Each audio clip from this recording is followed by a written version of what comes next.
बच्चों की दुनिया किड्स टाउन में आज की कहानी है इत्तेहाद में बरकत है, यानी यूनिटी इज स्ट्रेंथ। एक गांव में 4 दोस्त रहते थे। एक कबूतर, एक चूहा, एक हिरन और एक कछुआ। वो सब बहुत अच्छे दोस्त थे और हमेशा एक दूसरे की मदद करते थे। एक दिन कबूतर दाना चुगने के लिए ज़मीन पर आया तो शिकारी ने जाल बिछा दिया। कबूतर और इसके साथी इसमें फंस गए। वो बहुत घबरा गए, लेकिन कबूतर ने कहा, अगर हम सब मिलकर एक साथ जोर लगाएं तो हम इस जाल को तोड़ सकते हैं। सब ने एक साथ जोर लगाया और वो जाल को ले उड़े। शिकारी हैरान रह गया। कबूतर अपने दोस्त चूहे के पास पहुंचा। चूहे ने फौरन अपने तेज दांतों से जाल काट दिया और सब कबूतर आज़ाद हो गए। इसी दौरान शिकारी को एक हिरन नजर आया और इसने इसे पकड़ने के लिए दौड़ लगा दी। हिरन भागने लगा, लेकिन रास्ते में उलझकर गिर गया।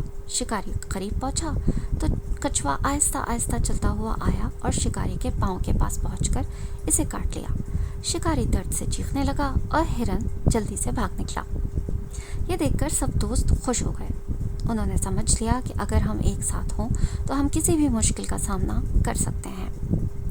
कहानी का सबक ये है कि इत्तेहाद में बरकत है और मिलकर काम करने से हर मुश्किल आसान हो जाती है।